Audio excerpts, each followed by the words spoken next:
नमस्कार दोस्तों, आप सभी का स्वागत है हमारे YouTube channel BCS basic physics में। आज की इस वीडियो में हम कक्षा 12 जो NCERT की पाठ्य पुस्तक है उसके 12वें चैप्टर परमाणु का एक महत्वपूर्ण टॉपिक लेकर चलेंगे। आज का जो हमारा टॉपिक है वो है अल्फा प्रकीर्णन प्रयोग, अल्फा पार्टिकल स्कैटरिंग एक्सपेरिमेंट। देखिए, ये जो एक्सपेरिमेंट है वो रदरफोर्ड के निर्देशन में इनके दो शिष्यों ने किया था। 1911 में हैंस गाइगर और अर्नेस्ट मार्सडन जो रदरफोर्ड के शिष्य थे, दोनों ने मिलकर अल्फा प्रकीर्णन प्रयोग किया। ये जो अल्फा प्रकीर्णन प्रयोग है, इससे जो निष्कर्ष निकले उन्हीं के आधार पर रदरफोर्ड ने अपना परमाणु मॉडल प्रस्तुत किया, जिसे रदरफोर्ड का नाभिकीय मॉडल कहते हैं। रदरफोर्ड का जो नाभिकीय मॉडल है वो हम अगली वीडियो में देखने वाले हैं। विद्यार्थियों, इस वीडियो में आप देखेंगे कि अल्फा प्रकीर्णन प्रयोग की प्रायोगिक व्यवस्था क्या है, उनसे कौन कौन से प्रेक्षण देखे गए, कौन कौन से निष्कर्ष प्राप्त हुए। यदि आप हमारे YouTube चैनल पर नए हैं तो चैनल को सब्सक्राइब कर लीजिए, साथ में बेल आइकन भी दबा दीजिए ताकि आपको आगे के वीडियोज की नोटिफिकेशन मिलती रहे। विद्यार्थियों, हम आपको बता दें कि हम NCERT के पाठ्यक्रम के अकॉर्डिंग सभी टॉपिक्स के वीडियोज आपको उपलब्ध करवा रहे हैं। अब इस वीडियो को स्टार्ट करते हैं। बात करते हैं अल्फा प्रकीर्णन प्रयोग की। तो ये 1911 में किया गया। रदरफोर्ड के निर्देशन में इनके दो शिष्य हैंस गाइगर और अर्नेस्ट मार्सडन ने इस एक्सपेरिमेंट को किया। चलिए, मैं इस बात को यहां पर आप लोगों के सामने पुट कर देता हूं। ये जो एक्सपेरिमेंट है वो सन 1911 में किया गया। 1911 में रदरफोर्ड के निर्देशन में इस एक्सपेरिमेंट को किया गया। रदरफोर्ड के निर्देशन में इस एक्सपेरिमेंट को किया गया। रदरफोर्ड के निर्देशन में इनके शिष्य थे, ग्रेजुएशन कर रहे थे। देखिए, इन्होंने ग्रेजुएशन के दौरान ही इस एक्सपेरिमेंट को कर लिया था। शिष्य कौन कौन थे? हैंस गाइगर और अर्नेस्ट मार्सडन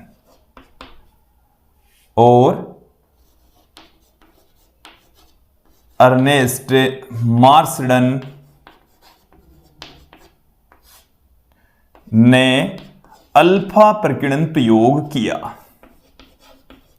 अल्फा प्रकीर्णन प्रयोग किया।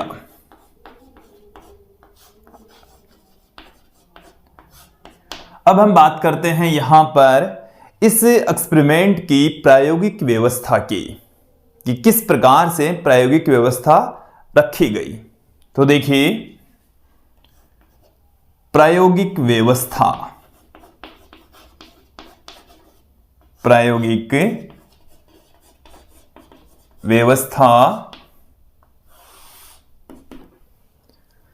इस एक्सपेरिमेंट में एक रेडियो एक्टिव पदार्थ का प्रयोग किया गया। देखिए, रेडियो एक्टिव पदार्थ किसे कहते हैं? कि ऐसे पदार्थ जिनमें से स्वतः ही अति सूक्ष्म कणों का उत्सर्जन होता रहता है, रेडियो एक्टिव पदार्थ कहलाते हैं। देखिए, रेडियो एक्टिव पदार्थ किसे कहते हैं?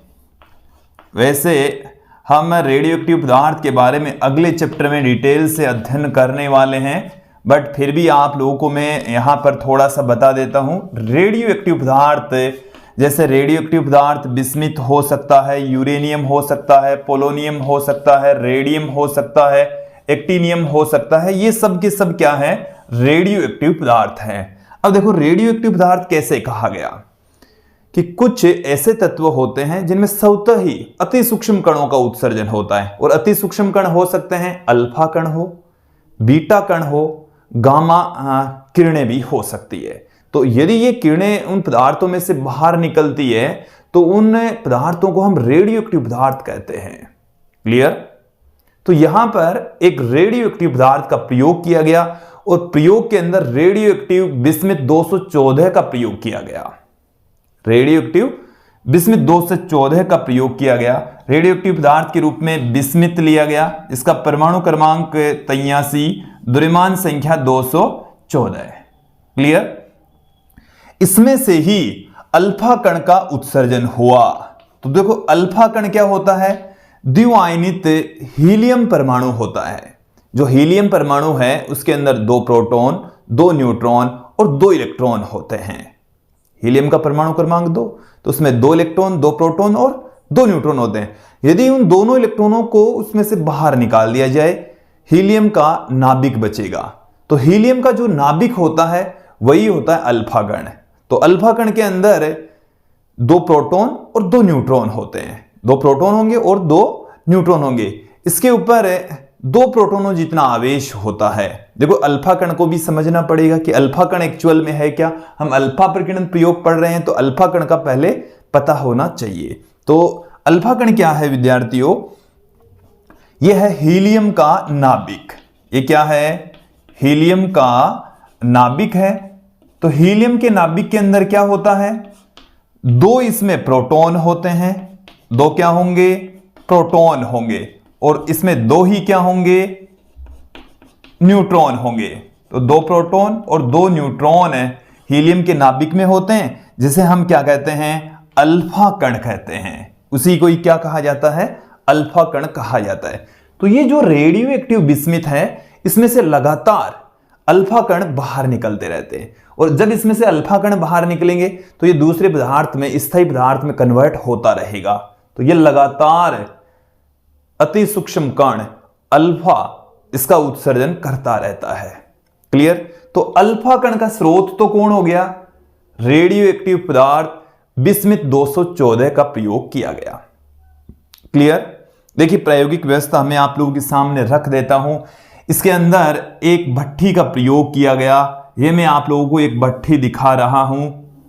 यहां पर इस तरीके से ये हमने ली है एक भट्टी, ठीक है। और इस भट्ठी के अंदर यहां पर इसके मध्य भाग में रेडियो एक्टिव बिस्मिथ 214 का प्रयोग किया गया, ठीक है। इसके साथ में यहां पर 2 लेड की ईंटें रखी गई। इस तरीके से ऊपर नीचे करके 2 लेड की ईंटें इस तरीके से रख देते हैं। ऐसे लेड की ईंटों का प्रयोग किया गया। लेड की ईंटों में से अल्फा कणों को गुजारेंगे। अभी एक बार इसकी व्यवस्था को यहां पर समझ लेते हैं। यहां पर यह लेड की ईंटें, लेड की ईंटें यहां पर रखी हुई है। क्लियर? इसके थोड़ी दूर बाद यहां पर एक पतली सोने की पन्नी रखी हुई है। पतली है, 2.1 × 10⁻⁷ मीटर मोटाई की, बहुत पतली है। सोने की पन्नी का प्रयोग, ये जो आप देख रहे हैं यही है सोने की पन्नी। सोने की पन्नी है। क्लियर? इसकी जो मोटाई है वो बहुत कम, 2.1 × 10⁻⁷ मीटर इसकी मोटाई है। इसके चारों ओर, इस सोने की पन्नी के चारों ओर जिंक सल्फाइड का पर्दा रखा गया। इस तरीके से जिंक सल्फाइड का एक पर्दा रखा गया। ऐसे ये किसका पर्दा है? जिंक सल्फाइड का पर्दा है। तो मैं यहां पर लिख देता हूं, यह है जिंक सल्फाइड का पर्दा। क्लियर? इस संपूर्ण व्यवस्था को निर्वात में रखा जाता है। ये पूरी की पूरी व्यवस्था किसमें है? निर्वात में रखी हुई है। किसमें रखी गई है? निर्वात में। तो बताइए विद्यार्थियों, क्या आपको यह प्रायोगिक व्यवस्था समझ में आ गई? प्रायोगिक व्यवस्था समझ में आ गई है तो अब इसकी हम कार्यविधि देख लेते हैं। कैसे अल्फा प्रकीर्णन प्रयोग किया गया, कैसे अल्फा कणों का प्रकीर्णन होता है। तो देखिए यहां पर इस भट्ठी के अंदर ये क्या है? एक भट्टी है,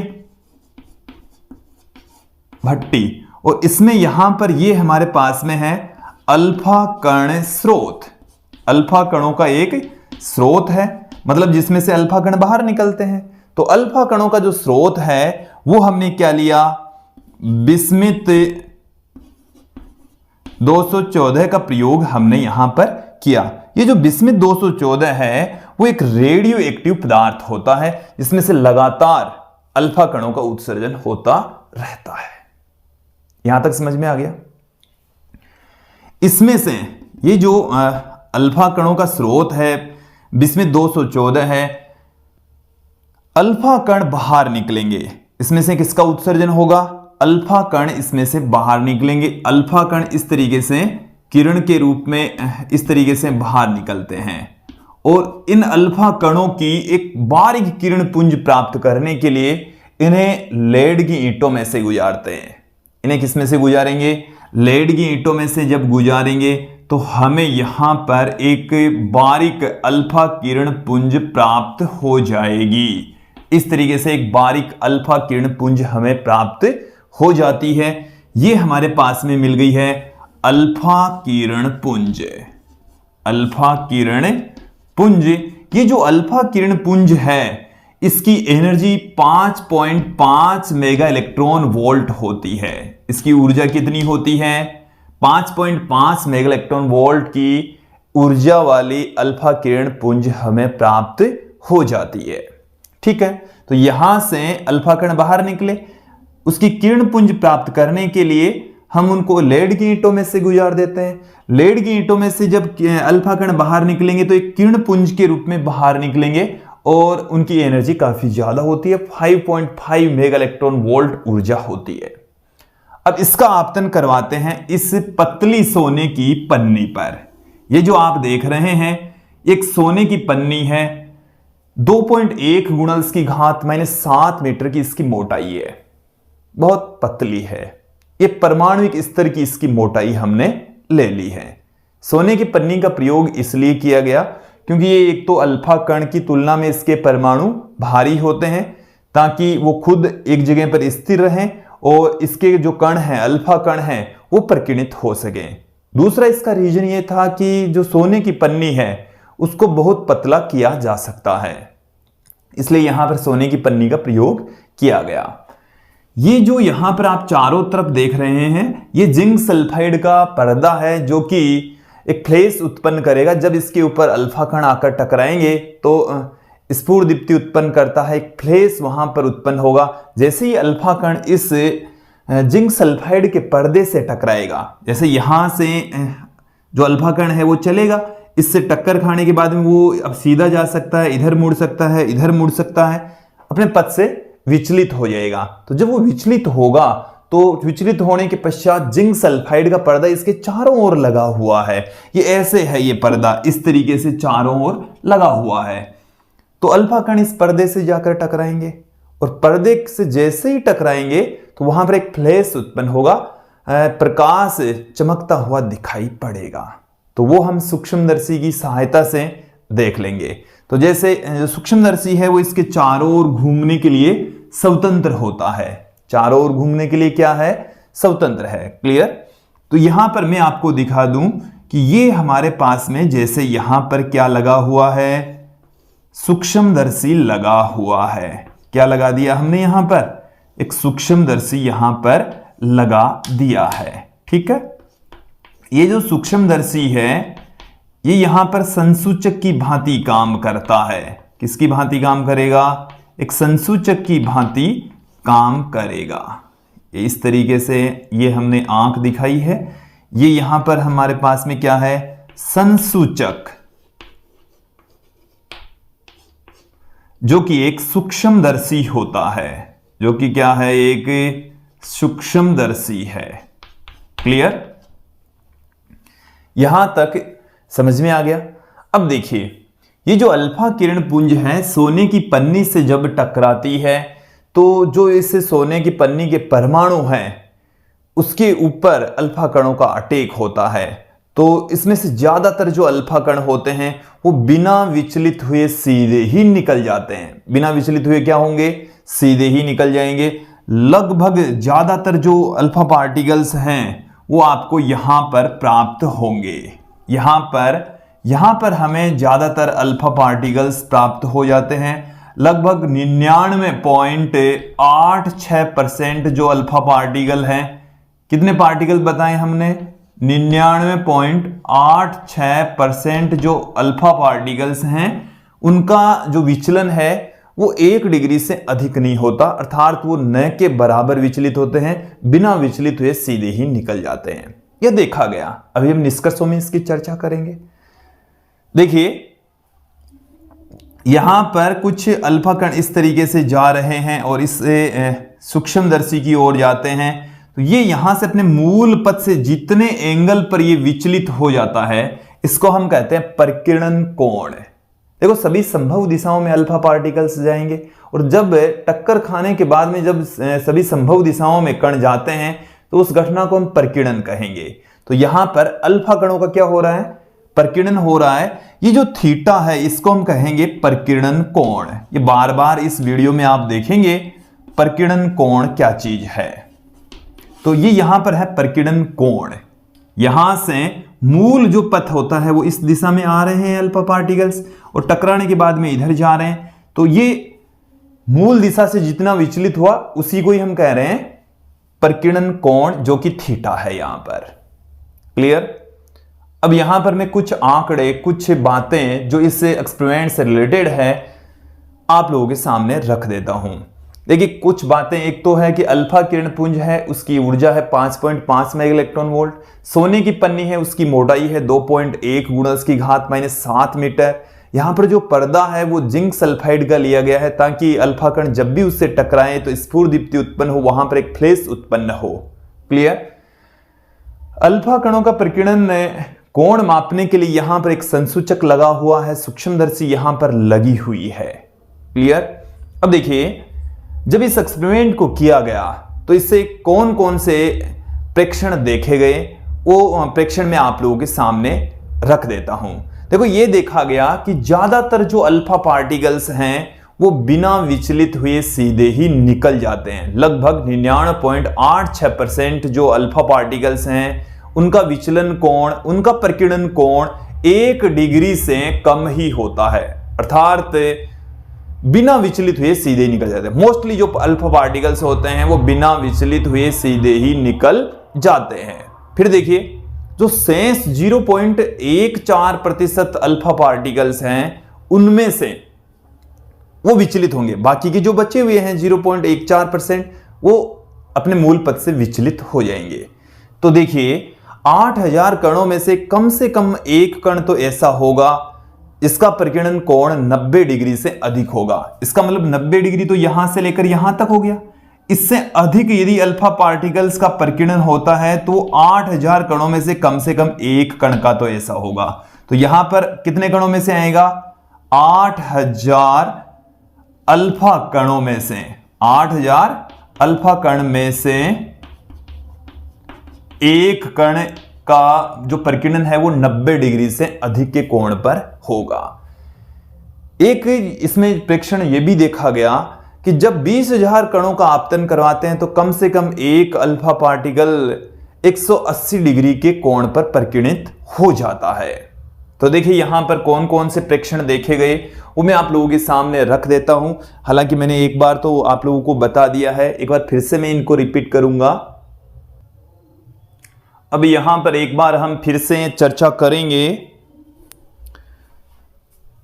इस एक्सपेरिमेंट के दौरान जो प्रेक्षण देखे गए वो क्या क्या। देखिए प्रेक्षणों की यहां पर हम चर्चा करते हैं। तो पहला प्रेक्षण तो यही देखा गया कि ज्यादातर जो अल्फा पार्टिकल्स हैं वो बिना विचलित हुए सीधे ही निकल जाते हैं। मैं यहां पर ज्यादा कुछ पुट नहीं करवा रहा। यदि आपको इस टॉपिक से रिलेटेड या इस चैप्टर से रिलेटेड हस्तलिखित नोट्स प्राप्त करने हैं तो आप हमारे YouTube चैनल के व्हाट्सएप नंबर, इन नंबर पर आप व्हाट्सएप कीजिए, आपको हस्तलिखित नोट्स प्राप्त हो जाएंगे। क्लियर। केवल व्हाट्सएप करना है, कॉल नहीं करना है।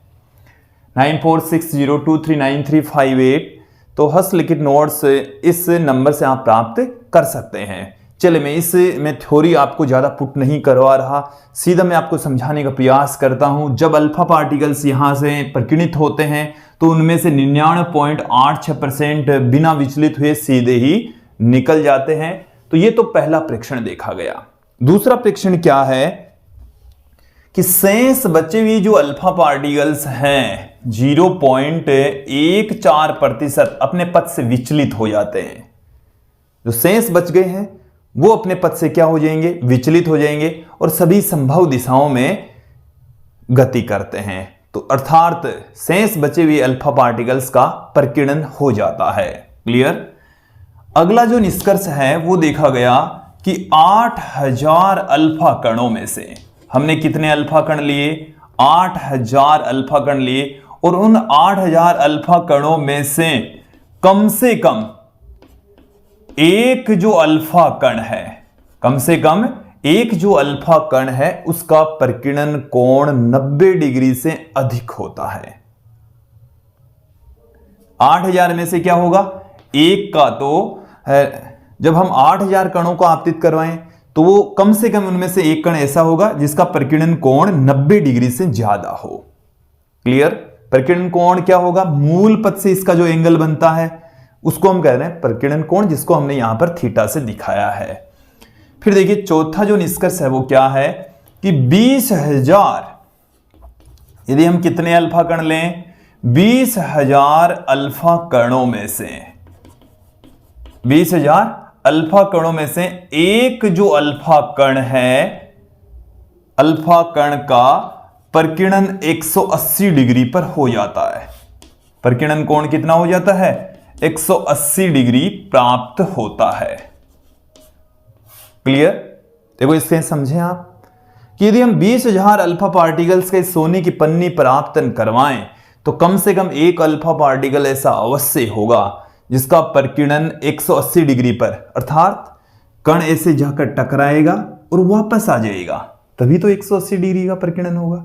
और जब ऐसा रदरफोर्ड ने देखा तो उन्होंने अपनी ऑटोबायोग्राफी में इस घटना का जिक्र किया। उन्होंने ऐसा लिखा कि ये जो घटना है वो मेरे जीवन की आश्चर्यजनक अद्भुत घटना है, और उसे इस तरीके से उन्होंने व्यक्त किया कि जब हम 15 इंच मोटे तोप के गोले को किसी कागज की पन्नी पर यदि हम आपतित करवाएं तो वो कागज की पन्नी से तोप का जो गोला है वो टकरा कर हम ही पर वार कर बैठे। इतनी अचंभित इस घटना उनको लगी। रदरफोर्ड को ये जो घटना है इतनी प्रभावित की। क्लियर। तो देखो ये निष्कर्ष यहां पर देखे गए, कुछ बातें हमने आप लोगों के सामने रखी।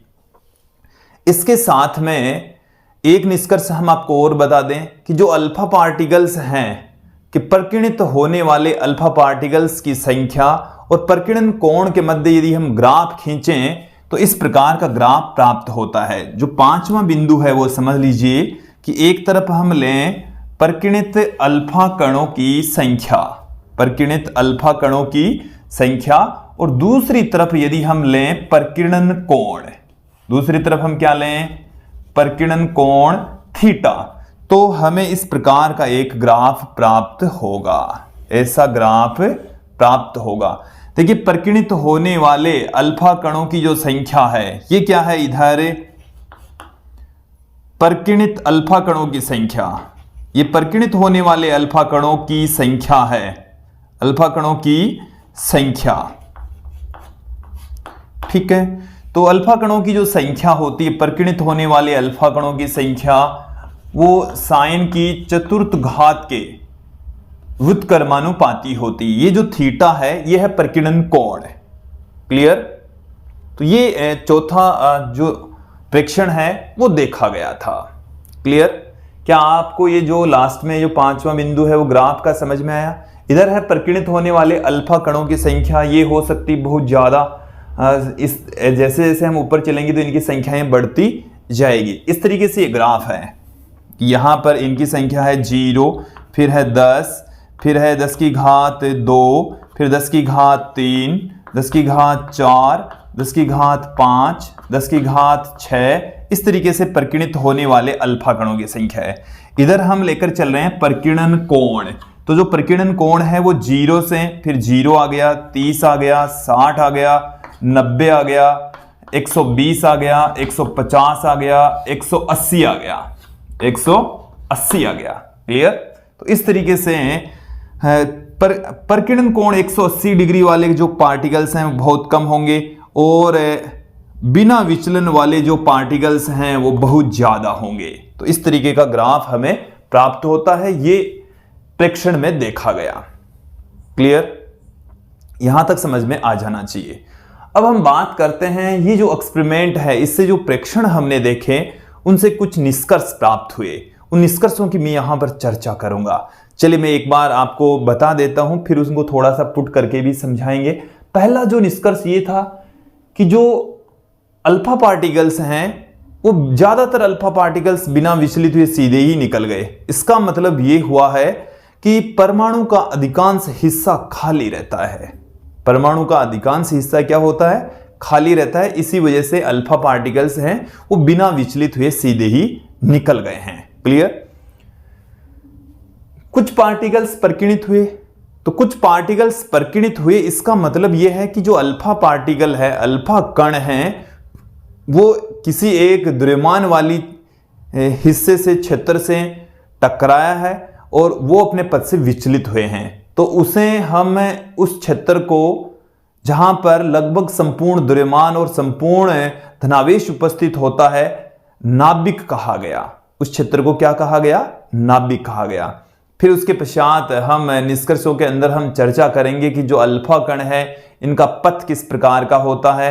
हम यहां पर बात करेंगे नाभिक के आकार की। तो अब एक बार मैं यहां से इन सब को एक बार हटा देता हूं, फिर चर्चा करेंगे इस एक्सपेरिमेंट से प्राप्त निष्कर्षों की।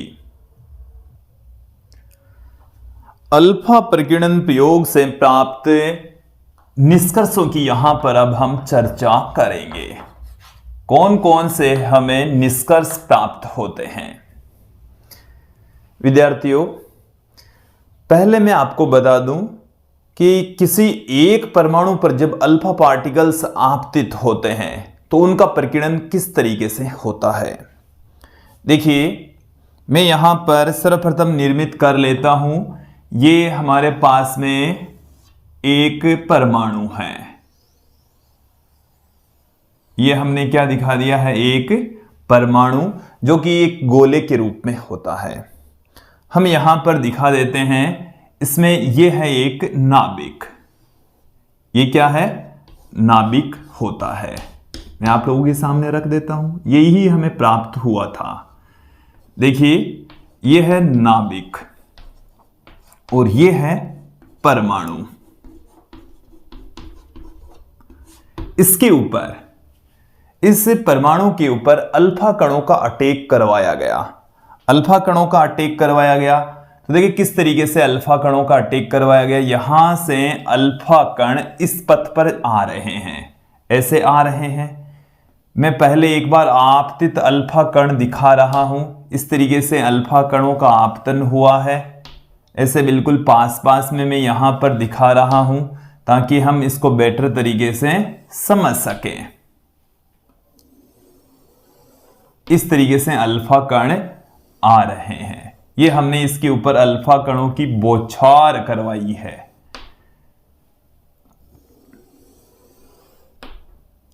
धीरे बनाते हुए देखेंगे। वीडियो थोड़ा सा लंबा हो रहा है बट समझने के लिए इसे लंबा होना ही पड़ेगा, आप लोगों को देखना ही पड़ेगा।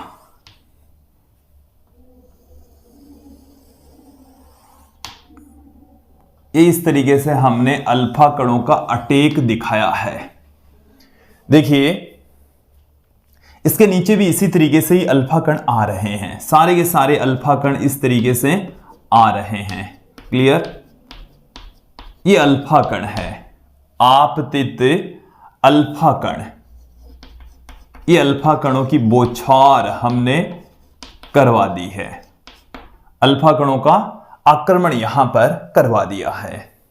देखिए ये जो अल्फा कण है, जो इसके ऊपर बिल्कुल बीचों बीच यहां से जा रहा है, वो अल्फा कण यहां से इसके बिल्कुल पास में जाएगा और वापस इसी पथ पर लौट आएगा। देखो इसे समझने का प्रयास करें। कैसे? बिल्कुल बीचों बीच जो अल्फा पार्टिकल गया ना, वो इससे पास में गया, टकराया, वापस आ गया, उसी पथ पर लौट गया।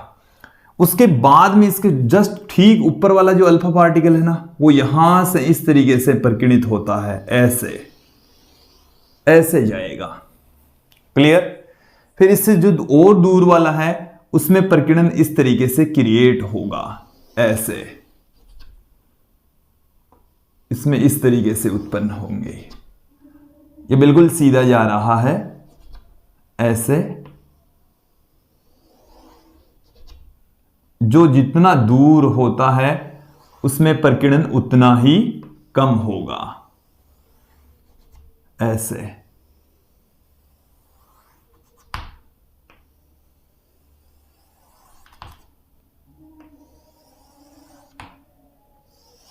इस तरीके से। और जो नाभिक से ज्यादा दूरी पर होते हैं उनमें परिकिणन बहुत कम होता है। तो ये मैंने एक डायग्राम आप लोगों के सामने दिखाया है। इससे हमने केवल इसके मध्य भाग से ऊपर जो अल्फा कण का अटैक हुआ है उनका पथ आप लोगों के सामने रखा है। विद्यार्थियों, यदि इधर से भी हम अल्फा कणों का अटैक करवाएं तो उनमें से ज्यादातर जो अल्फा पार्टिकल्स हैं वो सीधे ही निकल जाते हैं।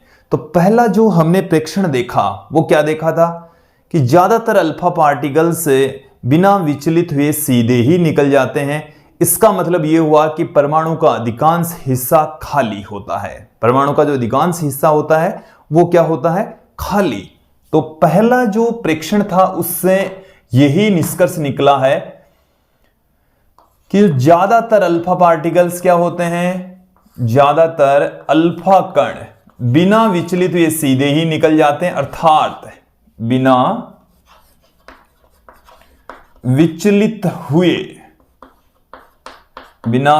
हुए सीधे ही निकल जाते हैं, सीधे ही निकल जाते हैं। इसे हम क्या कह सकते हैं? अर्थात परमाणु का अधिकांश हिस्सा खाली रहता है। परमाणु का अधिकांश हिस्सा खाली रहता है। पहला निष्कर्ष तो यही निकला है। क्लियर? दूसरा निष्कर्ष क्या है? दूसरा बिंदु क्या है समझेंगे कि कुछ अल्फा पार्टिकल्स परिकिणित होते हैं। इसका मतलब है कि परमाणु के अंदर एक ऐसा क्षेत्र होता है जिसमें लगभग संपूर्ण द्रव्यमान और धनावेश उपस्थित होता है। क्योंकि जो अल्फा पार्टिकल होता है, अल्फा कण होता है, वो एक धनावेशित कण होता है। अल्फा कण कैसा होता है? धनावेशित। अल्फा कण कैसा होगा? धनावेशित कण होता है। और धनावेशित कण किससे प्रतिकर्षित होगा? धनावेश से।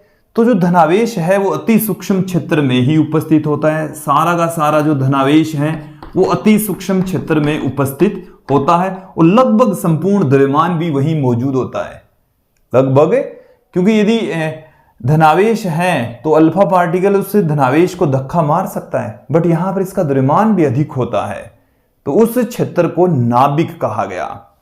तो परमाणु के अंदर एक अति सूक्ष्म क्षेत्र में संपूर्ण द्रव्यमान व लगभग संपूर्ण द्रव्यमान और संपूर्ण धनावेश उपस्थित होता है, जिसे नाभिक कहा गया। जिसे क्या कहा गया?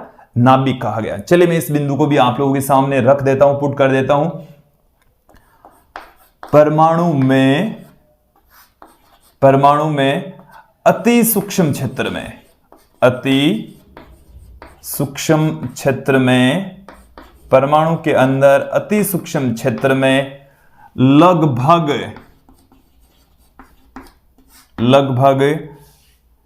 संपूर्ण द्रव्यमान व संपूर्ण धनावेश उपस्थित होता है। संपूर्ण धनावेश उपस्थित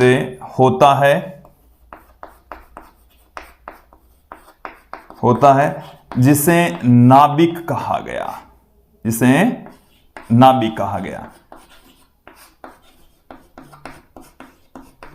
वैसे नाभिक के बारे में हम डिटेल से अध्ययन अगले चैप्टर में करने वाले हैं। तो परमाणु का ऐसा हिस्सा जहां पर संपूर्ण द्रव्यमान, लगभग संपूर्ण द्रव्यमान और संपूर्ण धनावेश उपस्थित होता है, नाभिक होता है। नाभिक के अंदर प्रोटॉन न्यूट्रॉन पाए जाते हैं। हालांकि उस वक्त तक न्यूट्रॉन प्रोटॉनों की खोज नहीं हुई थी। जब अल्फा प्रकीर्णन प्रयोग किया गया था उस टाइम पर नहीं हुई थी। क्लियर? तो नाभिक की खोज हो गई थी इस एक्सपेरिमेंट से। किसकी खोज हो गई? नाभिक की खोज हो गई। तो नाभिक की खोज का जो श्रेय है वो रदरफोर्ड को जाता है। तो नाभिक की खोज किसने की? रदरफोर्ड ने की। इस एक्सपेरिमेंट से ही नाभिक की खोज हुई थी। क्लियर? अगले निष्कर्ष की ओर हम बढ़ते हैं। अल्फा कण का प्रक्षेप्य पथ। अल्फा कण का प्रक्षेप्य पथ, प्रक्षेप पथ। देखिए विद्यार्थियों, इससे आप लोग समझेंगे अच्छे से कि जो अल्फा पार्टिकल्स हैं जब उनका अटैक होता है तो इस प्रकार के पथ पर वो गति करते हैं। हालांकि ज्यादातर जो अल्फा पार्टिकल्स हैं, 99.86% जो अल्फा पार्टिकल्स हैं वो बिना विचलित हुए सीधे ही निकल जाते हैं। उनमें कोई विचलन उत्पन्न नहीं होता। उनका प्रकीर्णन कोण 1 डिग्री से कम होता है। और जो शेष बच गए हैं 0.14% अल्फा पार्टिकल, उनमें विचलन होता है। उनका जो प्रकीर्णन कोण थीटा, प्रकीर्णन कोण को हम किससे लिखेंगे? थीटा।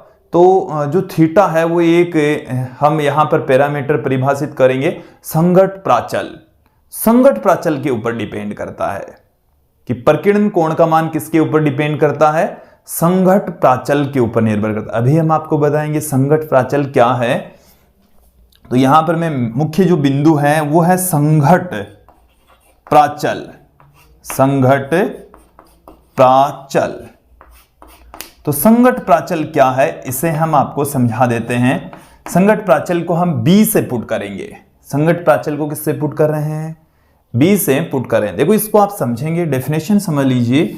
जैसे मैं यहां पर कोई अल्फा पार्टिकल आपतित करवा रहा हूं, यहां पर इस तरीके से ये हमने कोई अल्फा पार्टिकल आपतित करवाया और अल्फा पार्टिकल का पथ देखिए विद्यार्थियों, इस तरीके से अल्फा पार्टिकल प्रकीर्णित होकर ऐसे जा रहा है।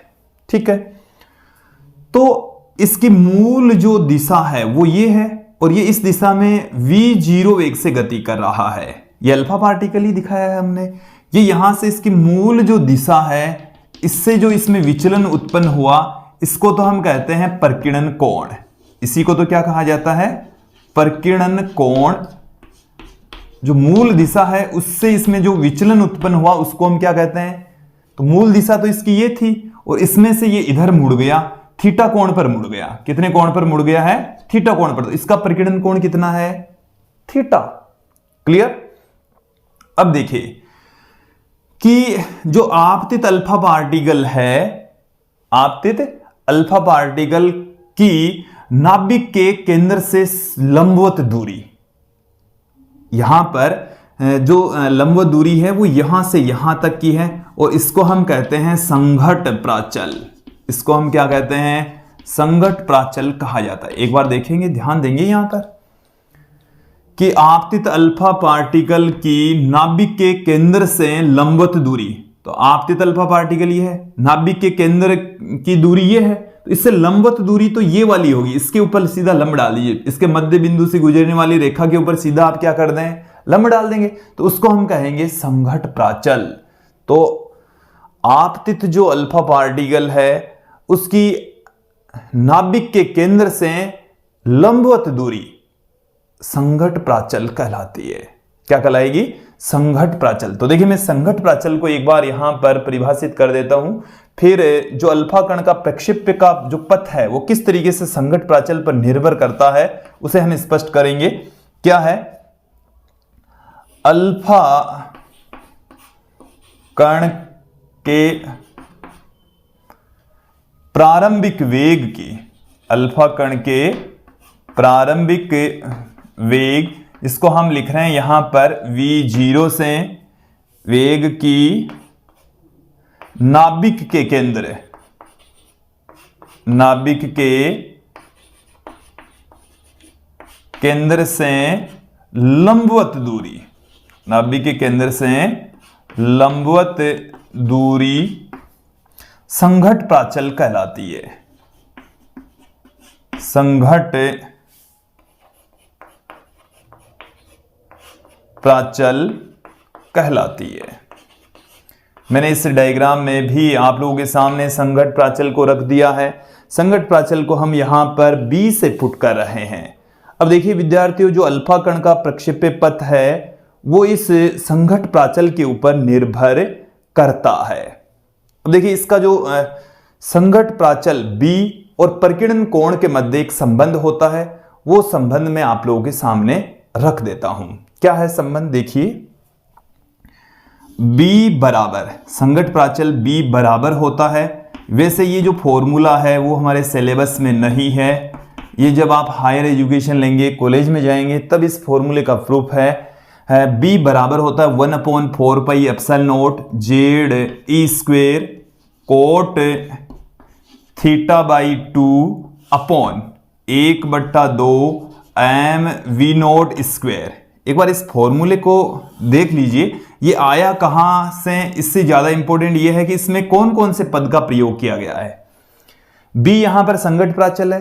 संघट प्राचल होता है अल्फा कण के आपतन की दिशा से नाभिक के केंद्र की सीधी दूरी संघट प्राचल होती है, B से लिखी जाती है। फिर है इसमें 1/4 पाई एप्सिलॉन नॉट, जो आप पहले चैप्टर में पढ़ चुके हैं। एप्सिलॉन नॉट यहां पर निर्वात की विद्युतशीलता होती है 8.854 इंटू 10⁻12 है कूलम स्क्वायर प्रति newton into metre square. Z यहां पर है इस परमाणु का परमाणु क्रमांक। ई यहां पर इलेक्ट्रॉन का आवेश है। ये कोट थीटा बाई 2, ये जो थीटा है वो है प्रकीर्णन कोण।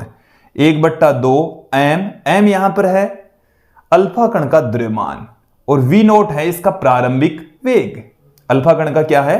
प्रारंभिक वेग। तो ये जो एम है वो है अल्फा कण का द्रव्यमान। अल्फा कण का द्रव्यमान है ये एम। क्लियर? यहां तक समझ में आ जाना चाहिए। अब देखिए विद्यार्थियों, ये जो संघट प्राचल है इसका मान कोट थीटा बाई 2 के समानुपाती होगा। देख लीजिए एक बार इसको। संघट प्राचल B बराबर होगा कोट थीटा बाई 2 के। थीटा बाई 2 के होगा। क्लियर? अब यहां से देखिए कुछ हम निष्कर्ष देख लेते हैं कि जब B का मान बहुत छोटा होता है, B का मान क्या होता है? छोटा। इसका मान छोटा, जैसे हम थीटा का मान यहां पर बढ़ाते हैं, देखो एक बार समझना, कोट के अंदर क्या होता है, जैसे जैसे एंगल बढ़ता है वैल्यू घटती जाती है। कोट का मान क्या होता है? अनंत से 0 की ओर अग्रसर होता है।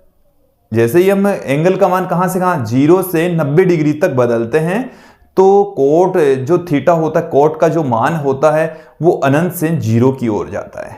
अनंत से 0 की ओर जाता है। क्लियर? तो देखो जब B बड़ा है, B क्या है? बड़ा। तो B जब बड़ा है तो इसका मान बड़ा कब आएगा? जब थीटा बहुत छोटा होगा। थीटा क्या हो? बहुत छोटा। तो B के अधिक मानों के लिए थीटा क्या होगा? कम होगा। अर्थात जब संघट प्राचल अधिक है, संघट प्राचल का मतलब है कि इसके जो केंद्र है नाभिक के, उसके केंद्र से यदि ज्यादा दूरी पर अल्फा कण का आपतन हो रहा है तो वहां पर प्रकीर्णन कोण कम से कम होगा, न्यूनतम होगा, शून्य होगा। अर्थात अल्फा पार्टिकल्स बिना विचलित हुए सीधे ही निकल जाते हैं। चलिए मैं इन निष्कर्ष को मैं आप लोगों के सामने रखूंगा। यहां से एक बार इसको हटा देता हूं। देखिए यहां पर अब हम इस फॉर्मूले के जरिए समझेंगे कि किस तरीके से अल्फा कणों का प्रकीर्णन होता है, कब ज्यादा होता है, कब कम होता है। देखिए पहला मैं बिंदु आप लोगों के सामने रख रहा हूं कि यहां पर जब B अधिक हो, B क्या हो?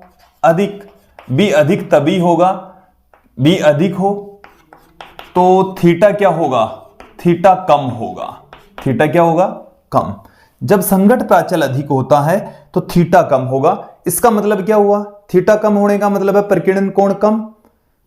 जो अल्फा पार्टिकल हैं वो बिना विचलित हुए सीधे ही निकल जाएंगे। जब वो इससे अधिक दूरी पर आपतित होंगे, B का मान जब ज्यादा होगा तो अल्फा कण बिना विचलित हुए सीधे ही निकल जाते हैं, उनका प्रकीर्णन कोण बहुत कम होता है। तो इससे क्या निष्कर्ष निकला? B अधिक होने पर संघट प्राचल अधिक होने पर अल्फा कण बिना विचलित हुए सीधे ही निकल जाते हैं। अल्फा कण बिना विचलित हुए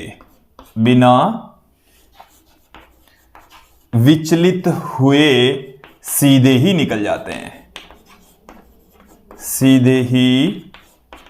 जाते हैं, अर्थात उनके लिए जो थीटा है वो बहुत कम होगा। क्लियर। दूसरी स्थिति क्या हो सकती है, जब b अधिक हो। जब b क्या हो, b अधिक वाली कंडीशन तो होगी। अब b कम होगा तो थीटा क्या होगा, थीटा अधिक होगा, अर्थात जो प्रकीर्णन कोण है वो अधिक होगा। जब b का मान जितना कम होगा प्रकीर्णन उतना ही ज्यादा होने वाला है, प्रकीर्णन कोण की वैल्यू भी उतनी ही ज्यादा प्राप्त होगी। क्लियर। जैसे मान लीजिए b 0, एक कंडीशन हम क्या ले लें, b बराबर 0। तो जब b बराबर 0 है तो कोट थीटा बाई 2 बराबर 0, और कोट थीटा बाई 2 0 तभी होगी जब थीटा बाई 2 बराबर 90 डिग्री, और थीटा बाई 2 बराबर 90 डिग्री तो थीटा बराबर कितना आ गया, 180 डिग्री। इसका मतलब यह हुआ कि जब b बराबर 0 होता है तो प्रकीर्णन कोण कितना होगा, 180 डिग्री। यहां पर इस b का मान जब 0 हो गया, अर्थात इस नाभिक के केंद्र की दिशा में यदि अल्फा पार्टिकल आपतित होता है तो उसका प्रकीर्णन कोण 180 डिग्री होगा।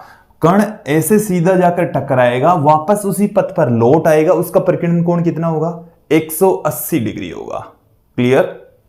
तो ये हमारे पास में कुछ निष्कर्ष थे। तीसरा निष्कर्ष था, अगला जो निष्कर्ष यहां से निकलता है वो इस एक्सपेरिमेंट के जरिए नाभिक के आकार का आकलन किया गया। नाभिक का आकार का आकलन। वैसे हम आपको बता दें कि जो अल्फा पार्टिकल है उसका जो प्रक्षेप्य का जो पथ है वो एक तरीके से परवलयाकार पथ पर गमन करता है। कैसे पथ पर गमन करेगा, परवलयाकार पथ पर गमन करेगा। मैं अब आप लोगों के सामने रख देता हूं यहां पर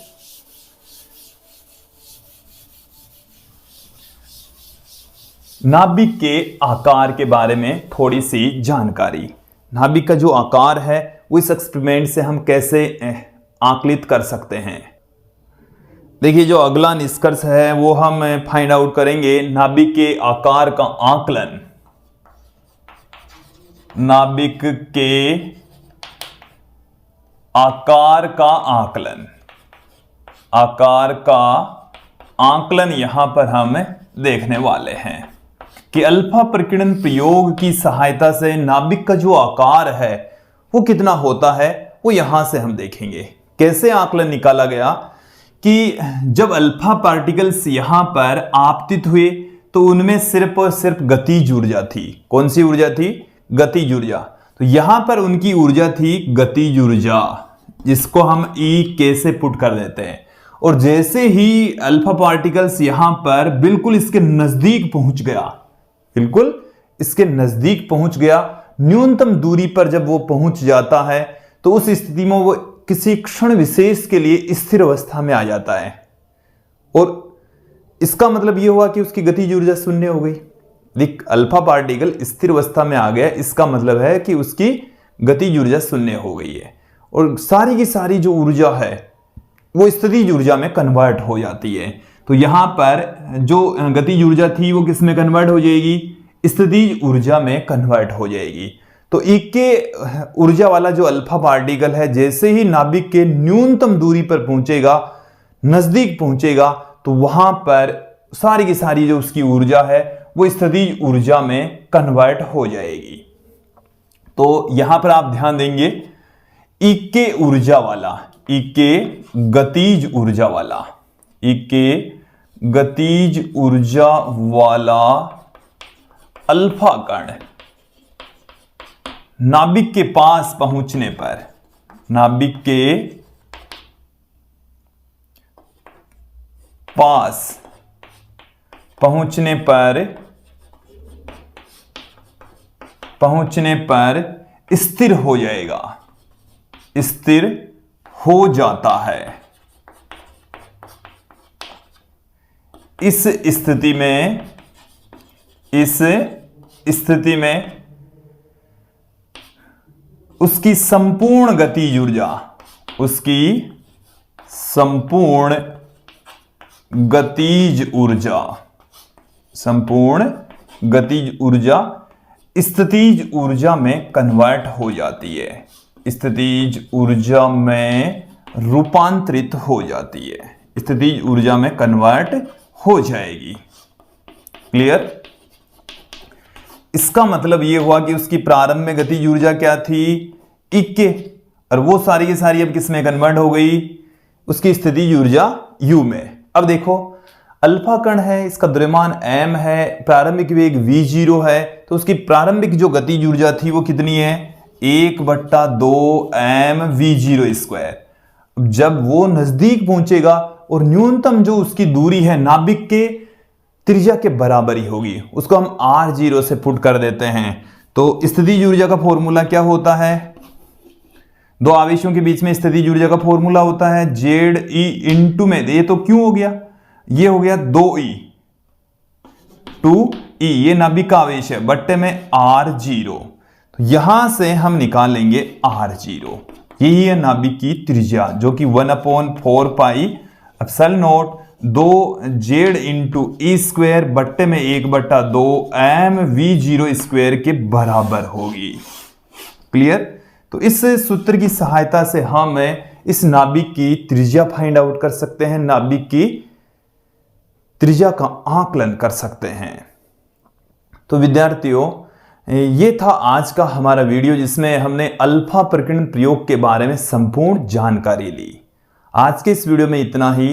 अगला जो हमारा वीडियो है वो अल्फा प्रकीर्णन प्रयोग से प्राप्त निष्कर्षों के आधार पर रदरफोर्ड ने एक परमाणु मॉडल दिया जिसे हम रदरफोर्ड का नाभिकीय मॉडल या रदरफोर्ड का परमाणु मॉडल कहते हैं, उसका हम अध्ययन करेंगे। अगले वीडियो में मिलते हैं। आज के इस वीडियो में इतना ही। धन्यवाद दोस्तों।